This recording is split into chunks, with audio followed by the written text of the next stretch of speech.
Hi guys, it's Charlie here. I'm a little late in putting this video together. I am 3 weeks and 2 days out from my vertical sleeve gastrectomy, my VSG.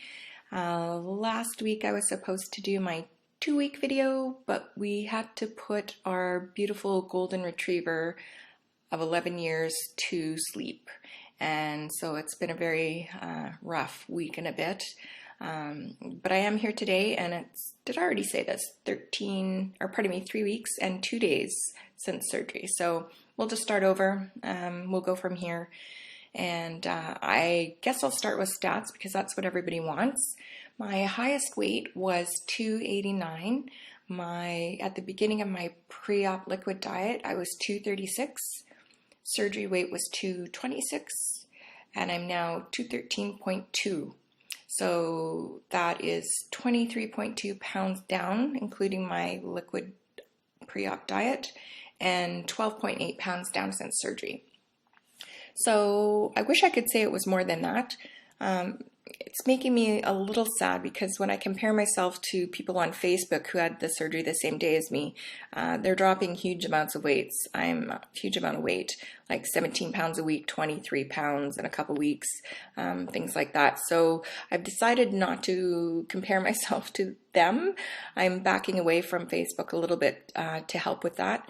I'm still weighing every day, which isn't the best idea, but I have to tell you, when you step on that and you're down even 0.2 or 0.5 from the day before, it feels really good, and it feels like all the work you're putting into it pays off.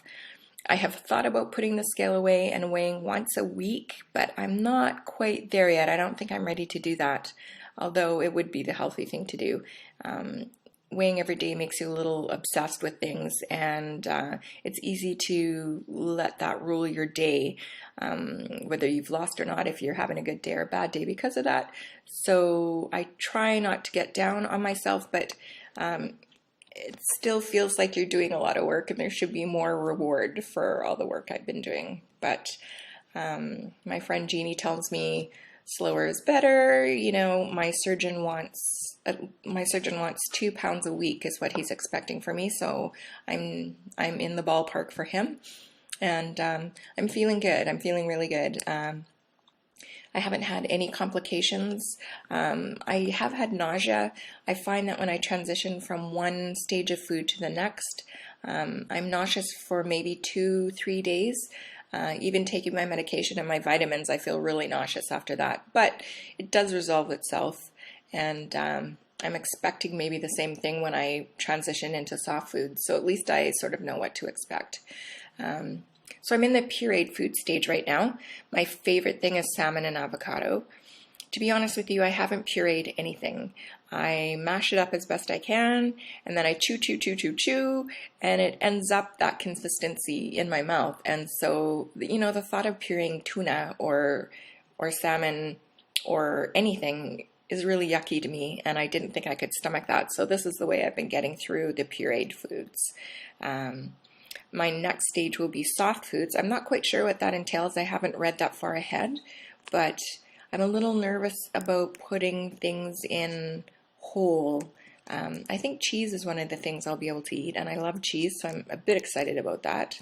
The Laughing Cow cheese seems to be really popular with everybody, so I will try that to begin with.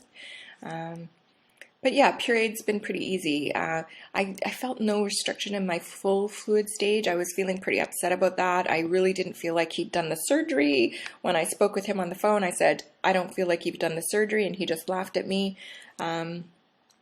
I find now with the proteins I'm eating, I do feel full, and I'm finding I really can't eat anything else beyond the protein that I'm eating. I'm not getting in vegetables or starch. They want you eating protein first for the rest of your life, and so I guess this is pretty natural to be full with just your protein. As I go further out, and I know people who are out 2 and 3 years, they can eat salads, and some eat bread. Bread seems to still be hard for people even that far out, but yeah, I'm not going anywhere near that kind of thing right now. Yeah, so I'm a little nervous about the soft stage coming up. I'm feeling pretty protective of my sleeve, and I want to be as gentle to it as I can. as I can be. So we'll see how that goes. My nutritionist has a plan laid out for me, so it's pretty easy to follow. Yeah, I don't have to think a lot about what to eat. And it's really great. On Facebook, people share recipes and things that they've used to get through the puree stage and the soft food stage. And so it's nice to be able to go into the files on those pages and look up what other people have done.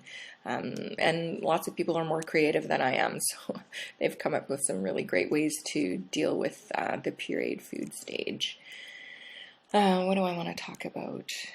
Yeah, I'm feeling really good. I haven't had any of the complications I read about online right from the start. If you've been watching, you know I've been really fortunate. I've been able to get my liquids in, no trouble. I have 64 ounces of fluid besides the foods that I eat and tea that I drink. I'm mostly using Crystal Light as my water enhancer. There's no calories in that, so you're just essentially drinking water. Sometimes if I don't feel like eating, I'll put my protein powder in, a scoop of protein powder in with a couple glasses of milk, and I drink that throughout the day, and that's really helpful. Tuna, I can eat pretty much a full can of tuna with a bit of mayo, and that's 32 grams of protein by itself. So that's been a favorite thing to eat. I'm finding it's not so difficult to get all my protein in with food. I am not relying on shakes. A lot of people seem to be relying on shakes, and I think that's something my nutritionist didn't want me to do. So I'm trying really hard to get that all in just with food. And so that would be 70 grams of protein a day. I'm looking at anywhere between 600 and 800 calories a day. I'm generally in the middle, somewhere around 680 to 700 calories a day.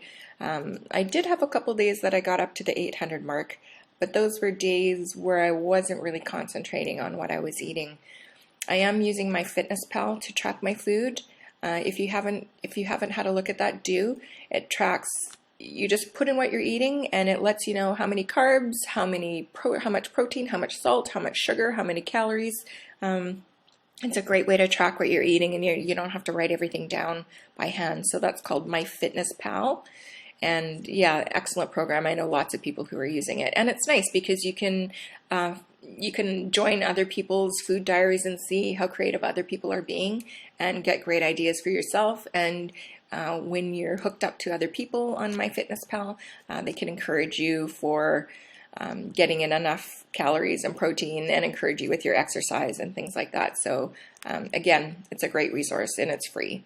And I think they have a phone app, so you can also do it on your phone. So that's how I'm tracking my food. It's been nice to be on the pureed food stage. It was difficult when I was just drinking my Boost, and people would be over for dinner, and I think it made them feel guilty that I wasn't eating. So we had my dad over here for Father's Day, and I put, my avocado and salmon, some cottage cheese. I had one more thing on my plate. I don't remember what it was, but I kind of filled up my plate. So I looked like everybody else. I felt all normal. Everybody seemed to be comfortable eating. Nobody was feeling badly for me. So that was nice. Of course, I didn't finish my plate. I had my salmon and avocado, and that was about it, and I was full. But it kind of felt nice being like everybody else. I had an NSV, a non-scale victory, the other night. I was out at a concert and crossed my legs and was listening to the music, and then realized I could cross my legs. It's been a lot of years since I could do that. So even though maybe the scales aren't going down to what I'd like, I'm losing inches, and that's something I'd like to point out, that if you're in a stall or you're not losing weight, definitely measure yourself, because you will see inches going. Even though I'm not down like I thought I'd be, I'm pulling things out of my closet from 2010, 2008, and putting things on, and my clothes are fitting me that I haven't worn for years and years and years. So that's pretty exciting. I probably would take the inch loss over the weight if I keep dropping sizes. I think that's pretty cool. Let me see, my medication. Yeah, all my medication. I'm back to being able to swallow pills and vitamins, which is really nice.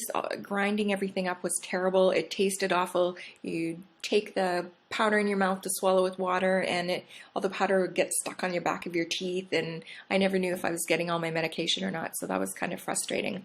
So happy now, back to taking medication, vitamins the regular way. They wanted you not to do that for the first 2 weeks, and then at that point I was cleared to do that, so that makes things a lot easier. I'm feeling good, but I want to say if you're doing any traveling, be really gentle with yourself. I went up island here with my mom for a visit with some relatives just overnight and came back down and found that all the visiting really wore me out. It's taken a couple days to get back to myself, and yeah, just be careful with yourself, and especially when you're on the road, make sure you're taking food with you, make sure you're eating at the right intervals, make sure you're getting in all your fluid, very, very important, and you don't want to get dehydrated.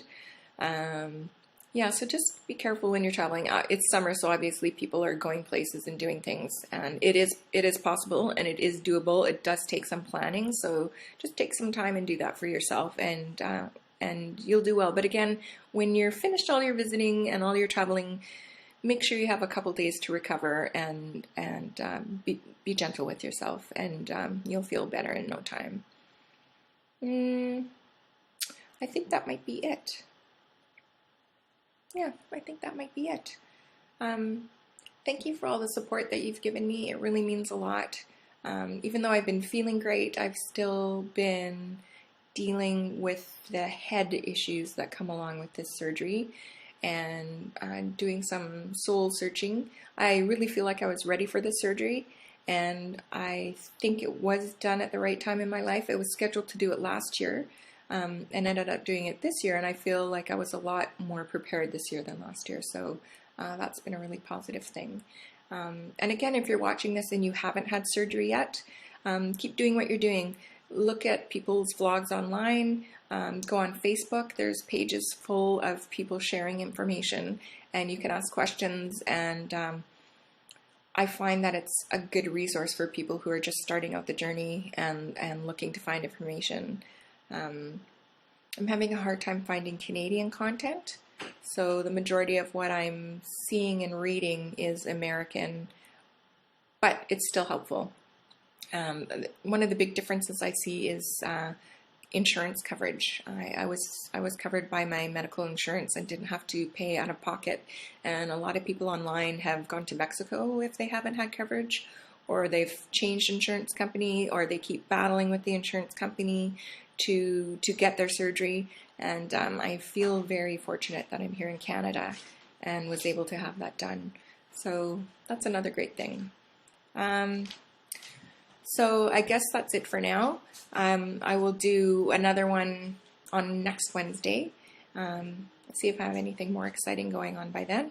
Thanks for tuning in. Thanks for coming by. It's good to see you, and I will see you next time.